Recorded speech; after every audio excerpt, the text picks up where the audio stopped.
ख्वाब हो सितारों पे कमंद डालने का, ख्वाब हो आसमान छूने का, ख्वाब हो सितारों से आगे जहां दरिया करने का, ख्वाब हो कुछ तख्लीक करने का।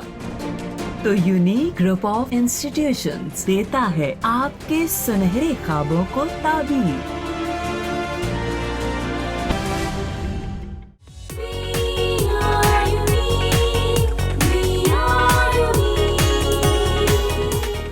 बिस्मिल्लाहिर्रहमानिर्रहीम। अस्सलामु अलैकुम डियर स्टूडेंट्स, कैसे बेटा आप लोग? उम्मीद है अल्लाह तबारक व तआला की रहमत के साए में आप लोग खैर व आफियत से होंगे। आपका मैथमेटिक्स टीचर गुलजार अहमद लेक्चर नंबर 92 के साथ हाजिर है। जी बेटा, इससे पहले हमने लेक्चर नंबर 91 में चैप्टर नंबर 6 स्टार्ट किया हुआ था और एक्सरसाइज 6.1 के कुछ बेटा हमने क्वेश्चन कर लिए थे और जिसमें हमने अर्थमेटिक मीन को बेटे फाइंड आउट किया था और डायरेक्ट मेथड यूज़ किया था उसमें, और वो डाटा जो है वो बहुत शॉर्ट था, बहुत ज़्यादा नहीं था। तो आज हम बेटा अपने कंसेप्ट को आगे बढ़ाते हैं और नेक्स्ट देखते हैं हमारा आज का टॉपिक क्या है। वो है हमारे पास बेटा मीडियन एंड मॉड। तो सबसे पहले हम देखेंगे कि मीडियन और मॉड क्या होता है। जी बेटा, मीडियन हमारे पास है, मीडियन हमारे पास होता है कि से हमारे पास है मीडियन। इसको बेटा हमारे पास डाटा दिया हुआ है 2, 3, 5 है और 0 है, 1 है। तो ये बेटा हमारे पास कुछ वैल्यू दी हुई हैं। तो मीडियन वो टर्म होती है बेटा जब डाटा को अरेंज किया जाता है तो जो मिडल टर्म होती है जो डाटा को 2 इक्वल पार्ट्स में डिवाइड करती है उसे हम कहते हैं मीडियन। तो median when data is arrange in some order then median is the value which divides the data into 2 equal parts. तो आप देखें कि सबसे पहले मीडियन में जो ज़रूरी चीज़ बेटा आपने ज़हन में रखनी है वो डाटा को अरेंज करना होता है। अगर आपने डाटा को अरेंज नहीं किया है तो आप मीडियन फाइंड आउट नहीं कर पाओगे। तो मीडियन बेटा कैसे निकालना है? सबसे पहले आपने अरेंज करना है डाटा को, अरेंज्ड डाटा। तो अरेंज्ड डाटा आप लिखेंगे तो पहले हमारे पास क्या आ जाएगा 0, देन आ जाएगा 1, 2 आ जाएगा, 3 आ जाएगा, देन हमारे पास क्या आ जाएगा 5 आ जाएगा। अच्छा बेटा, आप देखें कि जब आपने डाटा को अरेंज कर लिया तो जो हमारे पास देखें 1, 2, 3, 4, 5 टर्म है, 1, 2, 3, 4, 5 टर्म है। तो 1, 2, 3, ये जो 2 हमारे पास है ये मिड में लिखा हुआ है। तो 1, 2, 3, 1, 2, 3 जिस साइड से भी आप काउंट करेंगे तो ये 3 मिड में आ रहा है, तो इसलिए इस डाटा का मीडियन कितना होगा 2 होगा। अब देखिए फ़र्ज़ करें कि कोई बच्चा बेटे डाटा को अरेंज नहीं करता है तो देन 1, 2, 3 थर्ड टर्म आपके पास कौन आ रही है 5, 1, 2, 3 इधर कौन आ रही है 5। हालांकि 5 जो है वो डाटा का मीडियन नहीं है, 5 तो बेटे लास्ट टर्म है। तो डाटा का मीडियन कौन है 2। और ये कैसे सही निकलेगा? जब आप डाटा को अरेंज करेंगे। अगर आपने डाटा को अरेंज नहीं किया है, जैसे ये 2, 3, 5, 0, 1 था, तो डाटा का आंसर जो है वो मीडियन कुछ और आ रहा होगा। ठीक है, जब आप अरेंज कर लेते हैं तो देन वैल्यू कुछ और आ रही होगी। तो ये सबसे अहम जो बात है बेटा मीडियन को फाइंड आउट करते हुए यही है कि डाटा को आपने अरेंज करना है, देन उसके बाद जो मिडल टर्म होगी, मोस्ट मिडल टर्म जो होगी वो डाटा का मीडियन होगी। अच्छा, अब देखें कि हमारे पास बेटा जो नंबर ऑफ़ टर्म है 5 है या नंबर ऑफ़ टर्म 7 हो, तो इस तरह से हमारे पास मिडल में एक ही टर्म आया करती है। ठीक है, तो इसके लिए हम जो फार्मूला यूज़ करते हैं तो वो बेटा फार्मूला क्या होता है? अब अभी तो देखें, अगर MCQs वगैरह में आता है तो दैन आप डायरेक्ट ही अरेंज करके आप इसको बता सकते हैं कि मिडल वाली टर्म ये इसका जो है वो मीडियन है। बट अगर हमारे पास बेटा शॉर्ट क्वेश्चन में ये क्वेश्चन आ जाता है तो फिर हम इसको किस तरह से सॉल्व करते हैं, इसके लिए फार्मूला अप्लाई करते हैं। और वो फार्मूला हमारे पास क्या है? वो हमारे पास है जी, आप देखें कि नंबर ऑफ़ ऑब्जर्वेशन यहाँ पर कितनी है, number of observations n is equal to 5, 1, 2, 3, 4, 5 है। ठीक है, अब नंबर ऑफ़ ऑब्जर्वेशन हमारे पास 5 है तो ये ऑड नंबर है। जब n ऑड होता है तब इसका फार्मूला और होता है, जब n ऑड इवन होता है तब इसका फार्मूला और होता है। तो मीडियन हमारे पास बेटा जो होगा मीडियन इज़ इक्वल टू आप करेंगे n + 1 ओवर ट्रूथ आइटम या टर्म इन अरेंज्ड डाटा। तो तो ये बेटा इसके लिए फार्मूला यूज़ होता है। अब देखें कि यहाँ पर नंबर ऑफ़ टर्म कितनी है हमारे पास, नंबर ऑफ़ ऑब्जर्वेशन 5 है, तो ये आ जाएगा 5 + 1 ओवर आ जाएगी truth term in arrange data. अब ये बेटा आ जाएगा 6 over truth term in arrange data. तो ये हमारे पास बन जाएगा बेटा थर्ड टर्म या आइटम इन अरेंज डाटा। तो अरेंज डाटा में जो थर्ड टर्म है वो मीडियन होगा। तो इस साइड पे ये हमारे पास क्या आ रहा था, मीडियन आ रहा था। ठीक है जी। अच्छा आप देखें कि थर्ड टर्म जो अरेंज डाटा में, अब ये अरेंज डाटा है, इसमें 1 2 3, थर्ड टर्म कौन है 2, 1 2 3, जिधर से भी काउंट करेंगे तो 3 आएगा। तो ये जो अरेंज डाटा में जो थर्ड टर्म है वो 2 है, तो इसलिए डाटा का मीडियन कितना होगा 2 होगा। ये बेटा जी इसका तरीका होता है। और अगर ये हमारे पास शॉर्ट क्वेश्चन में आता है तो इस तरह से फार्मूले से हम इसे सॉल्व करते हैं। और सेकंड हमारे पास बेटे पॉसिबिलिटी ये है कि अगर यही ऑब्जर्वेशन है, से हमारे पास 2 है, 3 है, 5 है, 0 है, 1 है, अब इसमें एक और वैल्यू ले लेते हैं, 7 ले लेते हैं इसे। अब इसमें नंबर ऑफ़ ऑब्जर्वेशन जब आप इसे अरेंज करोगे तो सबसे पहले अरेंज डाटा को आप अरेंज करेंगे और उसमें हमारे पास क्या आ जाएगा, 0 आ जाएगा, 1 आ जाएगा, 2 आ जाएगा, 3 आ जाएगा, 5 आ जाएगा, देन 7 आ जाएगा। तो अब देखें कि मिडल में अब हमारे पास सिंगल नंबर नहीं आ रहा बल्कि डबल नंबर आ रहे हैं। तो अब यहाँ पे नंबर ऑफ़ ऑब्जर्वेशन भी देखें 1 2 3 4 5 6 हैं। नंबर ऑफ़ ऑब्जर्वेशन क्या हो गई हैं, यहाँ पे इवन नंबर में आ गई हैं। तो अब हमारे पास क्या होगा, जो मिडल में 2 हमारे पास टर्म आ रही हैं, इनका बेटे हम एवरेज ले लेते हैं। यानी कि आप 2 + 3 करते हैं और 2 से डिवाइड कर देंगे, ये कितना आ जाएगा 5/2, तो आंसर आ जाएगा 2.5। तो इसका डाटा का मीडियन बेटे 2.5 होगा। तो ये किसके इक्वल होगा, मीडियन के। तो ये तो इसका शॉर्टकट वे है। अगर MCQs वगैरह में इस तरह से आ जाता है तो डायरेक्टली हम कैलकुलेट करके बता सकते हैं। अब बट अगर यही शॉर्ट क्वेश्चन में बेटा पेपर में आता है तो फिर हम इसके लिए एक फार्मूला यूज़ करते हैं। वो फार्मूला क्या है वो देख लें। अब यहाँ पे नंबर ऑफ़ जो ऑब्जर्वेशंस हैं वो हमारे पास हैं n = 6 हैं, यानी इवन है। और ये हमारे पास नंबर ऑफ़ ऑब्जर्वेशन 5 थे, यानी ऑड के। अब ये ऑड का फार्मूला है। अब इवन का दूसरी पॉसिबिलिटी है कि अगर नंबर ऑफ़ ऑब्जर्वेशंस हमारे पास जो हैं वो इवन में आ रही हैं तो देन उसके लिए जो फार्मूला बेटे अप्लाई होगा वो किसके इक्वल होता है, तो वो मीडियन = आ जाएगा, मीडियन = 1/2 n/ट्रूथ आइटम आ जाएगी, या टर्म भी लिख सकते हैं या वैल्यू भी लिख सकते हैं आप। ठीक है, n + 2/ट्रूथ आइटम भी लिख सकते हैं, टर्म भी लिख सकते हैं। ठीक है बेटा।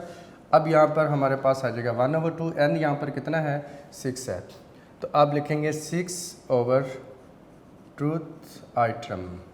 अब अंडरस्टूड है कि ये ट्रूथ आइटम किस में है, इन द अरेंज डाटा सेट। ये डाटा हमने अरेंज किया हुआ है। अब हमारे पास क्या आ जाएगा 6 + 2 है, ओवर बेटा आ जाएगी ट्रूथ आइटम होगी। तो अब आपके पास आ जाएगा 1/2 है, तो ये हमारे पास बेटा आ जाएगी थर्ड आइटम, और प्लस 6 + 2 कितना होता है 8, और 2 से डिवाइड कर दो बेटा आ जाएगा 4, तो ये हमारे पास आ जाएगी फोर्थ आइटम।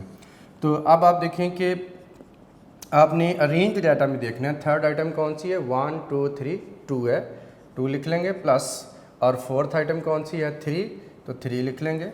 अब आपके पास आ जाएगा 1/2, ऐड किया तो कितना आ जाएगा 5, अब आप 2 से डिवाइड कर दोगे तो कितना आ जाएगा 2.5। अगेन आप देखें वही आंसर आ रहा है जो अभी मैंने आपको शॉर्टकट में बताया था। तो ये बेटा हमारे पास 2 फार्मूला यूज़ होते हैं मीडियन को फाइंड आउट करने के लिए। जब n number of observation odd होता है तो median = n + 1/2 item in the arrange data होता है। और अगर हमारे पास नंबर ऑफ़ ऑब्जर्वेशन बेटा इवन आ जाते हैं, 6 आ गया, 8 आ गया, 10 आ गया, तो तब मिडल में एक टर्म नहीं होती बल्कि 2 टर्म्स होती हैं।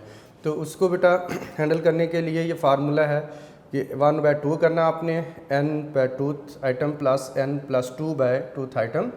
अब अंडरस्टूड है कि इन द अरेंज डाटा। ठीक है, तो अब अरेंज डाटा आपने अरेंज किया हुआ है, वहाँ से आप वैल्यू निकाल के जो भी इस पोजीशन पे, थर्ड पोजीशन पे, फोर्थ पोजीशन पे जो वैल्यू आ गई वो आपने ऐड करनी है, 2 पे डिवाइड कर देना है, तो आपके पास क्या आ जाएगा, आंसर आ जाएगा। तो इस तरह से मीडियन के बेटा फाइंड आउट करने के 2 केसेस होते हैं, when n is the even and when n is the odd. तो मीडियन क्या है, जब आप डाटा को अरेंज कर लेते हैं तो in arrange data the middle most observation in the data set is called median. Median is the value that divides the data set into 2 equal parts. It means 50% data before the median and 50% data is after it. तो ये बेटा जिसकी definition है, तो एक तो आपने definition इसकी लर्न करनी है बुक से, और दूसरा ये बेटा 2 फार्मूले हैं। अब आइए हम देखते हैं इन फार्मूलों के क्वेश्चन किस तरह से अप्लाई करके सॉल्व किया जा सकता है, एक्सरसाइज में कौन सा क्वेश्चन है। जी बेटे, अकॉर्डिंग टू स्मार्ट सिलेबस हम देखते हैं एक्सरसाइज 6.2 में बेटे क्वेश्चन नंबर है 7। The following data shows the number of children in a various families, find the mod and median. तो मीडियन बेटा अभी मैंने आपको बताया, मॉड जो होता है वो मोस्ट फ्रीक्वेंट वैल्यू होती है, यानी जो वैल्यू सबसे ज़्यादा दफ़ा रिपीट होती है वो बेटा मॉड होती है, ठीक है। तो सबसे पहले हमने बेटा डाटा को अरेंज करना है। तो डाटा को अरेंज करने के लिए अब देखेंगे बेटा, आपने इस डाटा को अगर आप देखें कि 2 कितनी दफ़ा आया है, फिर इसमें 3 देखें कितनी दफ़ा आया है, 4 कितनी दफ़ा आया है, 5 कितनी दफ़ा आया है, तो ये इटसेल्फ बेटा एक जो है वो लंबा प्रोसेस जो है वो हो जाता है, ठीक है। तो इसमें फ़र्स्ट ऑफ ऑल तो डाटा को बेटा आपने अरेंज कर लेना है, ठीक है। तो डाटा को जब बेटे आपने अरेंज करना है तो आप देखें कि 2 इसमें 1 टाइम आ रहा है जी हमारे पास, डाटा को आपने अरेंज करना है। तो आप लिखेंगे अरेंज डाटा, तो डाटा को जब अरेंज करना है 2 बेटा इसमें 1 टाइम है, आप 2 को लिख लेंगे। उसके बाद हमारे पास है 3 बेटे 3 टाइम है, 1 2 और 3। आप इसके अंदर देखेंगे 1 हमारे पास 2 टाइम है, एक दफ़ा 2 लिख लेंगे। फिर आप देखेंगे 3 कितने टाइम है इसके अंदर, तो आपने इस तरह से 1 2 एक और 3 होगा, ये 3 है, ये 3 बेटा 3 टाइम है, तो यहाँ पे 3 3 3 आप 3 टाइम लिख लेंगे, ठीक है जी। उसके बाद है 1 2 3 4 5 6 टाइम बेटा 4 है, 4 4 4 4 4 और 4, 1 2 3 4 5 6 टाइम बेटे इसमें 4 है।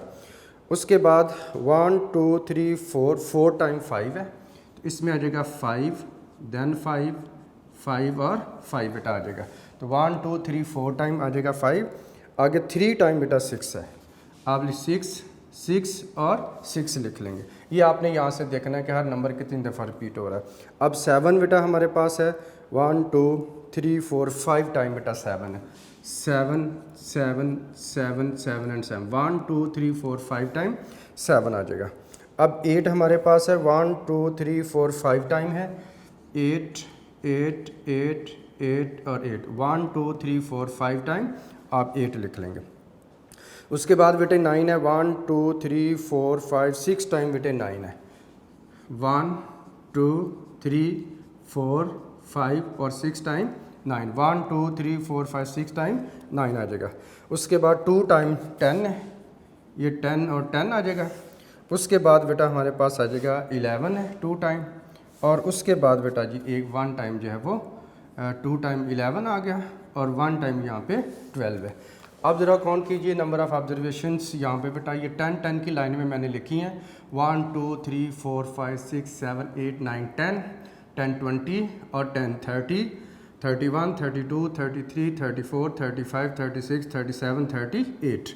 अब इसको काउंट कर लें, 1 2 3 4 5 6 7 8 9 10 11 12 13 14 15 16 17 18 19 20 21 22 23 24 25 26 27 28 29 30 31 32 33 34 35 36 37 एंड 38। तो ये ऊपर वाली 38 वैल्यूज़ को अरेंज करके बेटा लिख लिया आपने, ठीक है जी। अब देखें यहाँ पे आप लिखेंगे नंबर ऑफ़ ऑब्जर्वेशंस कितनी है जी, नंबर ऑफ़ ऑब्जर्वेशंस हमारे पास कितनी है, वो बेटा n इज़ इक्वल टू आ जाएगा 38, ठीक है जी। अब नंबर ऑफ़ ऑब्जर्वेशन हमारे पास 38 हैं और ये बेटा इवन नंबर होता है। अब मीडियन को फाइंड आउट करने के लिए आप फार्मूला लगा लेंगे, तो ये हमारे पास आ जाएगा मीडियन इज़ इक्वल टू बेटा हो जाएगा we know that median is equal to बेटा आप देखिए मैंने दो फार्मूले आपको बताए थे, जब n की वैल्यू इवन होगी और जब n की वैल्यू ऑड होगी। तो n इवन वाला फार्मूला आप अप्लाई करेंगे तो ये आ जाएगा 1/2 n ओवर ट्रुथ वैल्यू या आइटम भी लिख सकते हैं, और n + 2 over truth value in the arrange data. तो ये बेटा आ जाएगा 1/2। अब n हमारे पास कितना है, ये बेटा 38 है, ओवर आ जाएगा truth value in the arrange data plus 38 + 2 over आ जाएगी truth value in the arrange data set. जी बेटा ये हमारे पास आ जाएगा 1/2 आ जाएगा, तो 19th वैल्यू बेटा आ जाएगी, और प्लस हमारे पास आ जाएगी 20th। 38 + 2 40, 40/2 करेंगे तो ये बेटा आ जाएगी 20th value in the arrange data set. अब बेटा आपने लिखना है 1/2 19th एंड 20th पोजीशन पर जो वैल्यू लिखी होगी वो वैल्यू बेटा आप सिलेक्ट करेंगे। ठीक है जी। अब देखिए 1 2 3 4 5 6 7 8 9 10 11 12 13 14 15 16 17 18 19 एंड 20। 19 पर भी 7 है और 20th पोजीशन पर भी 7 है। तो आप बेटा इधर से काउंट करें या इधर से काउंट करें, दोनों साइड में से जिधर से मर्जी काउंट कर सकते हैं।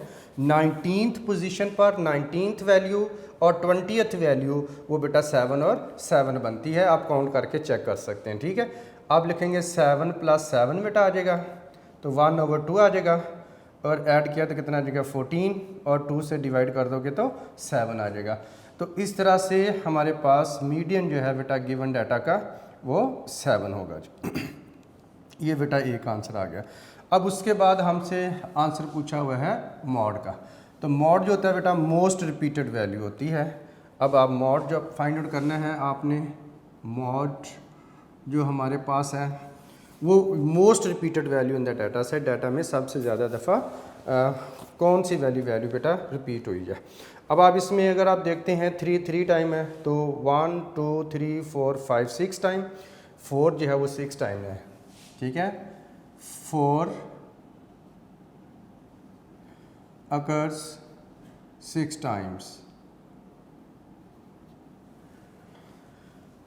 अब उसके बाद आप देख लें 1 2 3 4 5 6 है, 1 2 3 4 और 1 2 3 1 2 3 4 5 टाइम है, और 7 जो है बेटा 5 टाइम है। 7 occurs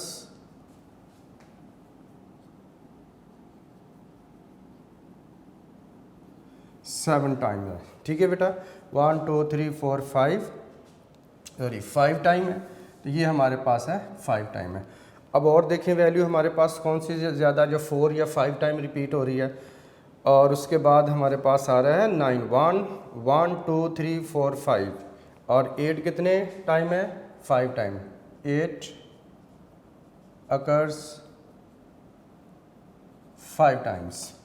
हाँ जी 9 जी बेटा 1 2 3 4 5 6, और 9 भी 6 टाइम है, तो 9 आप लिखेंगे occurs 6 टाइम्स। जी बेटा अब देखें कि जो रिपीटेड ज़्यादा वैल्यू थी वो मैंने लिख ली, बाकी इससे कम ही नज़र आ रही हैं। अब देखें इसमें मोस्ट रिपीटेड बेटा वैल्यू है 4 और बेटा 6 हैं। तो मोस्ट रिपीटेड वैल्यू जो हैं वो दोनों ही बेटा 6 टाइम रिपीट होती हैं। तो as we observe that the most frequent observations are 4 and 9। 4 भी 6 टाइम है एंड 9 भी 6 टाइम है। तो इस तरह से बेटा जो मॉड होगा हमारे पास वो होगा 4 and 9। ये दोनों वैल्यू बेटा डाटा का मॉड होंगे। तो मॉड क्या होता है जी? Most frequently occurring value in the data set, that it means the value that occurs maximum number of times in the data is called mode. तो इस तरह से जो ज़्यादा रिपीटेड वैल्यू हैं, जो कम रिपीट हो रही है, उनको लिखने की ज़रूरत नहीं है। आप जो ज़्यादा रिपीटेड हैं उनको आप लिख लें यहाँ से, तो आपको पता चल जाएगा सबसे ज़्यादा टाइम कौन सी रिपीट हो रही है। 6 टाइम 4 भी 6 टाइम है और 9 भी 6 टाइम है। तो दैट्स वाई डाटा का मॉड क्या होगा? 4 एंड 9 होगा। तो एक तो बेटा आपने मॉड की डेफिनेशन याद कर लेनी है। तो most frequent occurring value in the data set, it means the value that occurs maximum number of time in the data set is called mode. तो ये मॉड की डेफिनेशन है। इस तरह से बेटा क्वेश्चन नंबर 7 हमारे पास कंप्लीट हो जाता है जी बेटे, अकॉर्डिंग टू स्मार्ट सिलेबस। अब हम देखते हैं नेक्स्ट हमारे पास जो क्वेश्चन है वो क्वेश्चन नंबर है 11। On a vacation trip a family bought 21.3 litres of petrol at 39.90 rupees per litre, 18.7 litres at 42.90 rupees per liter and 23.5 liters at 40.90 rupees per liter. Find the mean price paid per liter. तो बेटे ये हमारे पास question है, ये से basically ये weighted mean का बेटे क्वेश्चन है जी बेटे। अकॉर्डिंग टू स्मार्ट सिलेबस हमारे पास क्वेश्चन नंबर है बेटे नेक्स्ट 11 है। On a vacation trip a family bought 21.3 litres petrol at 39.90 rupees per litre, 18.7 liters at 42.90 rupees per liter and 23.5 liters at 40.90 rupees per liter. Find the mean price paid per liter. जी बेटा इसमें ये हमारे पास weighted mean का बेटे question है। और अब आइए देखते हैं इसको किस तरह से आपने फाइंड आउट करना है इसका सोल्यूशन। तो सोल्यूशन में आप बेटा इसके फर्स्ट कॉलम आप बना लेंगे लीटर्स के लिए, यानी क्वांटिटी है पेट्रोल की, आप क्वांटिटी भी लिख सकते हैं।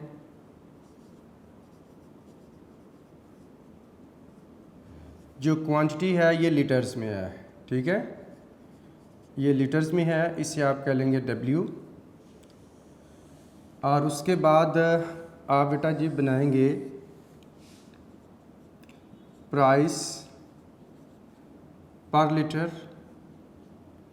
पर लीटर की प्राइस कितनी है? ये हमारे पास बेटा X होगा। और नेक्स्ट हमारे पास होगा बेटा पेमेंट, जो आपने पे किया। और इसकी जो पेमेंट्स होंगी ये रुपयों में होंगी। और ये हमारे पास हो जाएगा WX के बेटा इक्वल आ जाएगा, ठीक है। तो ये हमारे पास बेटा जी आ जाएगा लीटर्स। कितने लीटर आप लिए हैं जी? 21.3 लीटर्स पेट्रोल है, कितने का लिया पर लीटर? 39.90 बेटा आ जाएगा। उसके बाद नेक्स्ट हमारे पास आ जाता है 18.7 लीटर पेट्रोल लिया, कितने का लिया? 42.90 बेटा आ जाएगा। और उसके बाद थर्ड बेटा क्वांटिटी है 23.5 लीटर पेट्रोल लिया है, कितने का लिया जी? इसकी प्राइस थी 40.90 रुपीज़। तो इस तरह से ये 3 बेटा वैल्यू हमारे पास ये क्वांटिटी लीटर्स है पेट्रोल, जो कि वेट है कितने क्वांटिटी में लिया, प्राइस इसकी पर लीटर है, और जो एक्स है WX का मतलब है कि आपने लीटर्स को क्वांटिटी को रुपीज़ के साथ प्राइस पर लीटर के साथ मल्टीप्लाई कर देना है। तो बेटे जब मल्टीप्लाई करोगे तो ये हमारे पास आ जाएगा 849.87 आ जाएगा। नेक्स्ट 18.7 को 42.90 के साथ बेटा मल्टीप्लाई करेंगे, 802 आ जाएगा, पॉइंट आ जाएगा 23 आ जाएगा हमारे पास। अब आप 23.5 को 40.90 के साथ बेटा मल्टीप्लाई करोगे तो ये हमारे पास आ जाएगा 961 पॉइंट आ जाएगा 15 बेटा आ जाएगा। अब आपने देखना है कि टोटल क्वांटिटी हमारे पास कितनी है, यानी sigma W, sigma mean sum of. आपने तमाम बेटा जो क्वांटिटी है लीटर्स में पेट्रोल, इसको आपने ऐड करना है। तो ये हमारे पास बेटा टोटल बनता है 63.5 लीटर पेट्रोल बन जाएगा जी, ठीक है। अब उसके बाद आपने फाइंड आउट करना है इसका सिग्मा WX, यानी जो टोटल पेमेंट आपने की है वो कितनी है, ठीक है जी। तो ये बेटा हमारे पास बन जाएगा 13.25 बेटा बन जाएगा, ठीक है। 2613.25 रुपीज़ बेटा आ जाएगा। अब उसके बाद इसके लिए बेटा जो फार्मूला होता है प्राइस पर के लिए, ये एवरेज प्राइस निकालने के लिए एवरेज प्राइस का फार्मूला होगा टोटल पेमेंट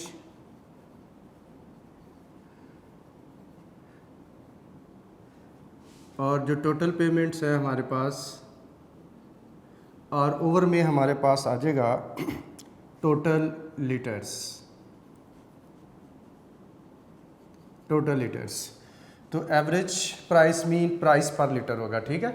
तो अब टोटल हमारे पास पेमेंट्स बेटा कितनी है, ये सिग्मा एक्स है, यानी हम ये कह सकते हैं एक्स बार है, साथ डब्ल्यू मीन वेटेड मीन है, तो ये फार्मूला होता है sigma W x over sigma W का फार्मूला बेटा लग जाएगा। अब ये हमारे पास है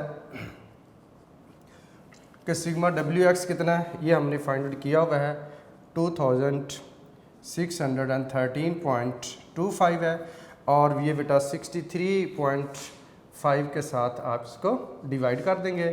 तो इस तरह से बेटा जी हमारे पास जो प्राइस आ जाएगी वो आ जाएगी 41.15 आ जाएगा रुपीज़ पर लीटर। ये बेटा हमारे पास इसका आंसर आ जाएगा, ठीक है। तो सबसे बहुत बेटा ये इजी क्वेश्चन है, मुश्किल नहीं। सबसे पहले क्वांटिटी यानी पेट्रोल इन लीटर्स निकाल लें, प्राइस पर लीटर लिख लें, पेमेंट्स लिख लें, और उसके बाद जितने आप लीटर लिया, प्राइस पर लीटर क्या थी, मल्टीप्लाई किया, तो ये बेटा हमारे पास पेमेंट आ जाएगी, ठीक है। नेक्स्ट जो बार उन्होंने लिया बेटा पेट्रोल 18.7 लीटर लिया, 42.90 रुपीज़ के हिसाब से लिया, मल्टीप्लाई किया, तो ये हमारे पास बेटा आ जाएगा 802 रुपीज़ और 0.23 आ जाएगा, ठीक है। और 23.5 को मल्टीप्लाई कर लेंगे 40.90 के साथ, तो ये हमारे पास टोटल लीटर आपने निकाल लेने और टोटल पेमेंट्स निकाल लेने। टोटल पेमेंट्स को टोटल नंबर ऑफ़ लीटर से डिवाइड कर देंगे तो हमारे पास बेटा आ जाती है प्राइस पर लीटर। तो इस तरह से ये बेटा क्वेश्चन नंबर जो हमारे पास है 11 कंप्लीट हो जाता है जी। बेटे नेक्स्ट क्वेश्चन है हमारे पास क्वेश्चन नंबर 12, और इसमें आपने calculate the simple moving average of 3 years. Given data को बेटा आपने इस फॉर्म में लिख लेना है, ईयर्स 2001, 2, 3, 4, 5, 6, 7, 8, 9 और 10 में। उसके बाद आप बेटा वैल्यूज़ लिख लेंगे कि हर ईयर्स के सामने इसकी वैल्यू दी हुई है, तो आपने वैल्यू वाला कॉलम बना लेना है। उसके बाद आपने एक बड़ा कॉलम बनाना है जिसमें 3 ईयर्स मूविंग और आगे फर्दर 2 कॉलम बेटा सब कॉलम होंगे इसके, टोटल और एवरेज। अच्छा, इसमें बेटे आपने ये करना है कि आपने 3 ईयर्स है मूविंग एवरेज है या 3 ईयर्स मूविंग टोटल है, पहले आप 3 ईयर्स टोटल निकालेंगे। तो 1, 2, 3 ये तीनों वैल्यू को आपने ऐड कर लेना है। अब तीनों वैल्यू का जो बेटा हमारे पास सम आ रहा होगा वो आपने मिडल वाली टर्म के इक्वल लिखना होता है, ठीक है। 3 वैल्यूज़ का स्टार्ट लेना आपने 2001 से, अब इनके तीनों वैल्यू का सम लेना आपने, और जो तीनों का सम होगा वो मिडल वाली बेटा जो ईयर होगा उसके सामने आपने पुट कर देना है। तो 102, 108 और 130 का सम लेंगे तो ये हमारे पास बेटा आ जाता है 340 आ जाएगा। अब जो फर्स्ट वाला जो बेटा हमारे पास ईयर है, अब ये किसी का मिडल नहीं है इसलिए यहाँ पे ये एम्प्टी रहेगा, ये खाली आपने रखना है, ठीक है जी। अब उसके बाद आपने ये करना है कि एवरेज निकालना है। अब देखिए ये सम कितनी वैल्यू का है, 1, 2, 3 वैल्यू का सम है बेटा। आपने ये करना है 340 को आपने 3 से डिवाइड कर देना है जी। डिवाइड करेंगे तो ये हमारे पास बेटा आ जाएगा 113.33 इसका बेटा आंसर आ जाता है। तो इस तरह से ये एवरेज आ जाएगी हमारे पास, ठीक है जी। नेक्स्ट हमारे पास ये होगा कि आपने ये पीछे से एक वैल्यू को छोड़ देना है और नेक्स्ट एक वैल्यू आपने ले लेनी है। अब हमारे पास 108, 130, 140 इन तीनों वैल्यू का सम लेंगे और जो सम होगा वो मिडल टर्म के इक्वल आप लिख देंगे जी। कैलकुलेटर से आपने बेटा ऐड कर लेना है, ये आ जाएगा 378 आ जाएगा। अब ये तीनों का सम आ गया, अब आपने लिखना है 378 ओवर 3 से आप इसको डिवाइड कर देंगे जी। बेटा डिवाइड करेंगे तो ये आ जाएगा 126 आ जाएगा हमारे पास, ठीक है।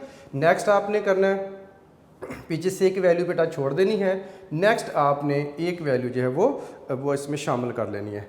अब 130, 140 और 158 तीनों का आपने सम लेना है।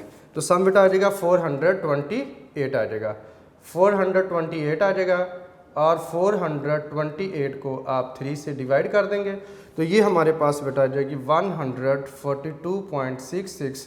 ये बेटा जी इसका एवरेज आ जाएगा। ठीक है, अब एवरेज यही है कि 3 वैल्यू को आप 3 वैल्यूज़ को बेटा आप ऐड कर रहे हैं और 3 पे ही डिवाइड कर रहे हैं। नेक्स्ट आपने ये बेटा करना है, पीछे से एक वैल्यू को छोड़ देना है, नेक्स्ट आगे से एक वैल्यू को आपने शामिल कर लेना है। 140, 158, 180 आप तीनों वैल्यू को सम करेंगे और मिडल वाले बेटा जो वैल्यू है इसके सामने आप पुट कर देंगे तो ये हमारे पास आ जाएगा 478 बेटा आ जाएगा। अब 478 को आपने 3 से डिवाइड कर देना है तो 478 को 3 से डिवाइड करोगे तो 159 आ जाएगा और ये हमारे पास क्या आ जाएगा 33 आ जाएगा। अब आपने यहाँ से इस वैल्यू को छोड़ देना है, नेक्स्ट यहाँ से एक वैल्यू को बेटा हमने शामिल कर लेना है। अब हमारे पास इन तीनों वैल्यू का जो सम आएगा वो हमारे पास आ जाएगा 534 आ जाएगा। अब 534 को 3 पे डिवाइड कर देंगे तो ये हमारे पास आ जाएगा 178 आ जाएगा। अब उसके बाद बेटा ये वैल्यू को छोड़ देंगे, नेक्स्ट वैल्यू आपने यहाँ से शामिल करनी है तो ये तीनों का सम आप लेंगे 180, 196 और 210 का तो ये तीनों का सम बेटा हमारे पास आ जाएगा 586 बेटा आ जाएगा। अब आपने 586 का एवरेज निकालना है, 3 वैल्यू का सम था तो 3 पे डिवाइड कर देंगे तो बेटा आ जाएगा 195.33। ये हमारे पास आंसर आ जाएगा। जो नेक्स्ट बेटा हमारे पास है, आपने एक 180 को यहाँ से निकाल देना है और 220 को आपने शामिल कर लेना है। अब 210 के आगे बेटा 626 आ जाएगा और 626 को आपने 3 पे डिवाइड कर देना है तो डिवाइड करेंगे तो बेटा आ जाएगा 208 पॉइंट हमारे पास आ जाएगा 67 आ जाएगा। अब उसके बाद पीछे से एक वैल्यू का आपने निकाल देना है, नेक्स्ट आगे से एक वैल्यू को बेटा शामिल करेंगे तो ये हमारे पास आ जाएगा 660 आ जाएगा। अब 660 को बेटे आपने 3 पे डिवाइड कर देना है और ये हमारे पास आ जाएगा 220 आ जाएगा। अब देखिए कि आगे कोई वैल्यू नहीं है तो इसलिए ये लास्ट वाले जो वैल्यू है ये भी यहाँ से खाली रहेगी। ठीक है बेटा, अब आपने देखा कि इसमें हमने फर्स्ट से लेकर 3 वैल्यू को बेटा हम ऐड करते थे, मिडल वाली के सामने इसको पुट कर लेते थे और ये टोटल आ रहा था। अब ये टोटल चूंकि बना है 3 वैल्यू को ऐड करके, इसलिए आप बेटा 3 पे ही डिवाइड करेंगे तो क्या आ जाएगा एवरेज निकल आएगा। इस तरह से आपने एक पीछे से वैल्यू छोड़ते जाना है और आगे से एक वैल्यू को शामिल करते जाना है और उनका सम जो है वो मिडल वाली वैल्यू के आगे आपने लिखते जाना है और 3 पे डिवाइड करते जाएंगे तो इस तरह से ये हमारे पास बेटा हर एक का जो है वो एवरेज आ जाएगा। इसे बोलते हैं 3 ईयर्स जो है वो 3 ईयर्स मूविंग एवरेज बेटा हम इसको बोलते हैं। तो आई होप आपको बेटा इस क्वेश्चन की समझ आ चुकी होगी। अब ये क्वेश्चन नंबर 12 बेटा कंप्लीट होता है और साथ ही बेटा जो स्मार्ट सिलेबस के मुताबिक एक्सरसाइज 6.2 भी ख़त्म हो जाती है। आई होप आपको बेटा आज का जो हमने पढ़ा है इसकी समझ आ चुकी होगी। तो आपने बेटा जी एक तो मीडियन की और दूसरा मॉड की डेफिनेशन बेटे याद करनी है और मीडियन के दोनों फार्मूले याद करने हैं और मॉड की डेफिनेशन याद करनी है। और मॉड का फार्मूला तो अनग्रुप डाटा के लिए नहीं होता, लेकिन बहरहाल उसकी डेफिनेशन आपने याद कर लेनी है। ठीक है जी बेटा, आज का काम इतना ही है। मिलते हैं नेक्स्ट लेक्चर में, तब तक के लिए मुझे इजाज़त दीजिए। अपना बहुत सारा ख्याल रखिएगा। टेक केयर, अल्लाह हाफिज़।